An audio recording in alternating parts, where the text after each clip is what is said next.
जय श्री कृष्ण दोस्तों, स्वागत है आपका हमारे चैनल दिव्या दर्शन में, जहां हम हर हफ्ते बात करते हैं उन दिव्य संदेशों की जो भगवत गीता ने हमें जीवन जीने की कला सिखाई है। आज का अध्याय है तीसरा अध्याय, कर्म योग, जहां भगवान श्री कृष्ण कहते हैं कर्म ही पूजा है।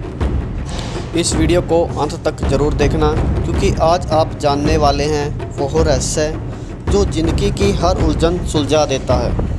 कुरुक्षेत्र की भूमि पर धूल उड़ रही थी, शंख बज चुके थे और रथ के बीच बैठा था अर्जुन, एक महान योद्धा।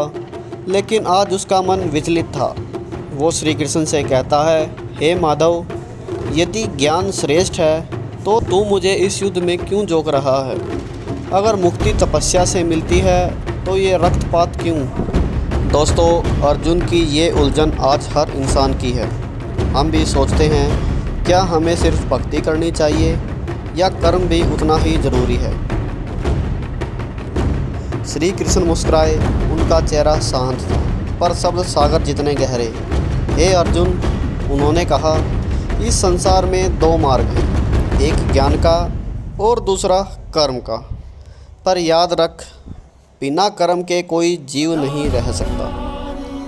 हर सांस, हर विचार, हर प्रयास सब कर्म है।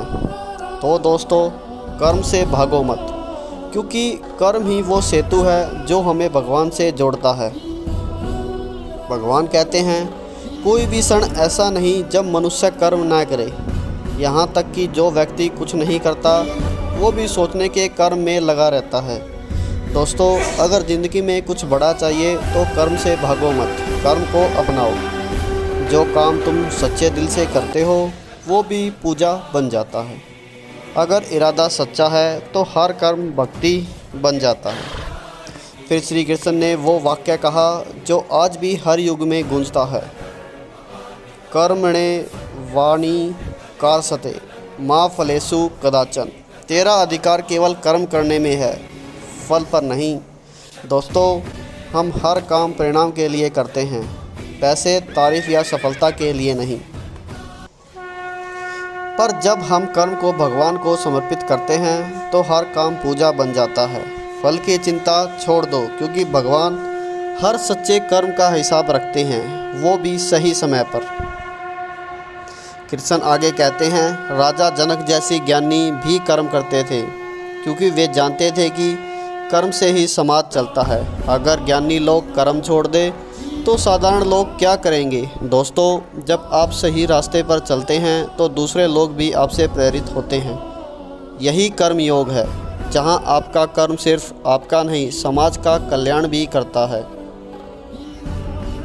श्री कृष्ण कहते हैं, कर्म का त्याग नहीं, कर्म फल का त्याग ही सच्चा त्याग है। मतलब, काम करो लेकिन परिणाम से आस्ती मत रखो।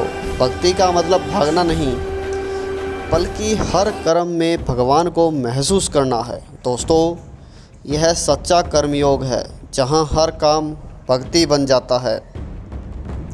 कर्मयोगी वो नहीं जो पहाड़ों में जाकर बैठ जाए, बल्कि वो है जो अपने काम को पूजा मानता है।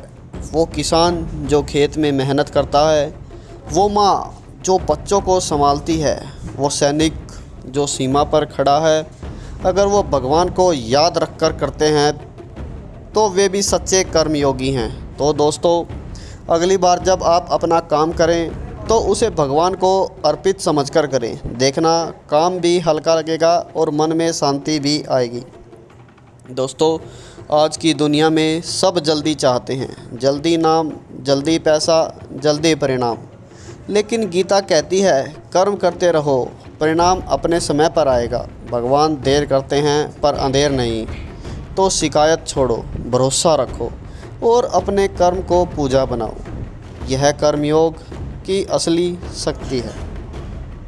तो दोस्तों, ये था भगवत गीता का तीसरा अध्याय, कर्मयोग। इस अध्याय में हमने सिखाया कि कर्म ही धर्म है, कर्म ही पूजा है। अगर आपको ये वीडियो अच्छा लगा तो इसे लाइक करें, अपने परिवार और दोस्तों के साथ शेयर करें और चैनल को सब्सक्राइब करना ना भूलें, क्योंकि अगले वीडियो में हम लाने वाले हैं गीता का चौथा अध्याय, ज्ञान योग। जय श्री कृष्ण, हरे कृष्ण हरे हरे।